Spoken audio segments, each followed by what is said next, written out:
Ֆրանկոֆոնիայի միջազգային կազմակերպության նախարարական 36-րդ համաժողովը տեղի է ունենում Միջերկրական ծովի ափին Մոնակոյի հանրահայտ Գրիմալդի ֆորումում, որտեղ միևնույն ժամանակ կա 1 թատրոն, 22 հանդիպումների վայր, 3 համերգած սրահ, իսկ տանիքը վերածվել է արևային էլեկտրակայանի։ Պատահական չէ, որ միջոցառման անցկացման վայրն ընտրվել է հենց Գրիմալդի ֆորումը, քանի որ շրջակա միջավայրի պահպանության հարցը ֆրանկոֆոնիայի օրակարգում է։ Հաշտեցնել մարդկանց բնության հետ և ունենալ կայուն զարգացում հեռանկարով Մոնակո են եկել ֆրանկոֆոնիայի ընտանիքի 80 երկրների արտաքին գործերի և ֆրանկոֆոնիայի հարցերով զբաղվող նախարարները։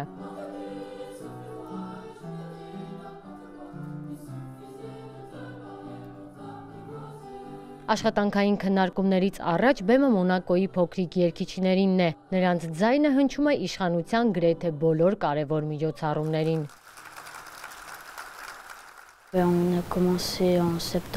Սեպտեմբերից պատրաստվել ենք, բազմաթիվ փորձեր արել, որ այսօրվա ելույթն անթերի լինի և լավ ներկայացնենք մեր երկիրը։ Բացման առաջին խոսքը Զոհրաբ Մնացականյանինն է, որպես կառույցում նախագահող երկրի արտաքին գործերի նախարար։ Վերահաստատեց, Հայաստանը անդամ մյուս երկրների հետ փորձում է միջազգային հարաբերություններում ֆրանկոֆոնիան դարձնել գլխավոր դերակատար և հուսալի ուժ աշխարհի մարտահրավերներին պատասխանելու համար։ Նախարարների քննարկման սեղանին 4 բանաձևի նախագիծ կա, մեկը Հայաստանն է առաջարկել։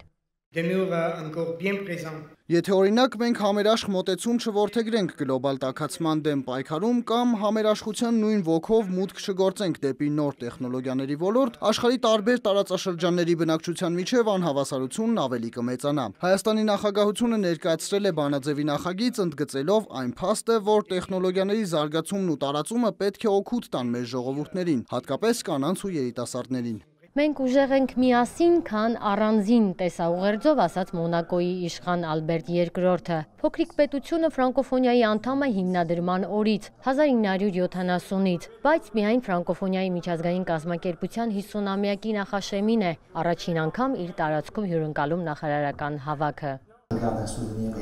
Շատ լավ հիշողություններ ունեմ Երևանյան գագաթնաժողովից և ուրախ եմ, որ ֆրանկոֆոնիայի դրոշը ծածանվում է քաղաքով մեկ։ Վստահ եմ, որ այստեղ կարևոր բանաձևեր կընդունվեն ապագայի համար։ Ես ամբողջովին սատարում եմ ֆրանկոֆոնիայի նախաձեռնությունները։ Հզորացնենք ֆրանկոֆոնիան, որ ավելի լսելի դարձնենք մեր բազմազան, բայց միասնական ձայնը։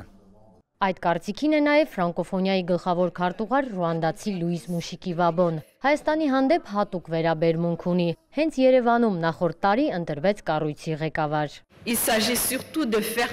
Ֆրանկոֆոն տարածքի բնակչությանը պիտի տանենք դեպի մեր որդեգրած արժեքներ, որտեղ գնում եմ Հարավային Աֆրիկայից մինչև Եվրոպա, տեսնում եմ մեր կազմակերպությունը մեծ հարգանք է վայելում։ Ոչ թե պիտի ավելին անենք, այլ մեր ուժերի ներածին չափով ավելի լավը։ Ինձ անդադ հարցնում են, ինչ է ֆրանկոֆոնիան, գյուղատնտեսությամբ եք զբաղվում, առողջապահությամբ, ինչ եք անում։ Հիմա գիտեմ ինչ պատասխանել։ Մենք միավորող ուժ ենք։ Միասնական էլ գնացին լուսանկարվելու, ընտանեկան լուսանկար, կողք կողքի ու հանուն համերաշխության։